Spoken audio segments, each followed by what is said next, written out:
எல்லாருக்கும் மாலை வணக்கம். நாங்கள் ஃபைனலாக ஓம் சக்தி கோயிலுக்கு வந்துட்டோம். இப்போ வந்து கோயிலுக்குள்ளே போக போகிறோம்.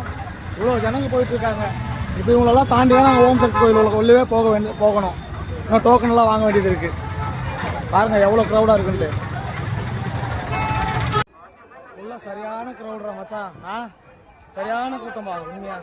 இந்த இடத்துல தான் பார்த்தீங்கன்னா மாலை போட்டவங்க தனியாக, மாலை போடாதவங்க தனியாக பிரிஞ்சு போகிற இடம் இதுதான். இங்கேருந்து மாலை போட்டவங்க லெஃப்ட் சைட்லேயும், மாலை போடாதவங்க ரைட் சைட்லையும் இங்கேருந்து தான் பிரிஞ்சு போவோம். அங்கே வெளியே தான் கூட்டம் அதிகமாக இருந்துச்சு. ஆனால் இங்கே நடந்து போகும்போது ஒன்றும் அந்த அளவுக்கெல்லாம் கூட்டம் இல்லை.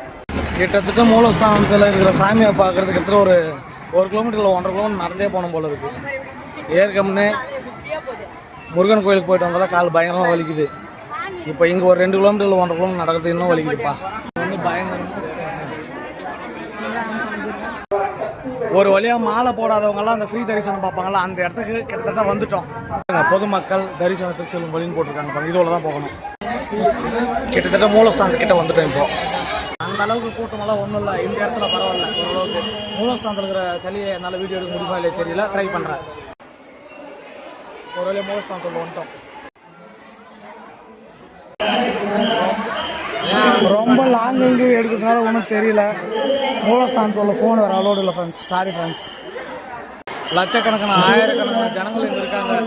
மறக்காமல் நம்ம வீடியோ பார்க்குறவங்கலாம் சப்ஸ்கிரைப் பண்ணிக்கங்க, லைக் பண்ணுங்கள், ஷேர் பண்ணுங்கள். மறக்காமல் வீடியோ எப்படி இருக்குன்னு கமெண்ட் பண்ணுங்கள். Okay, bye friends.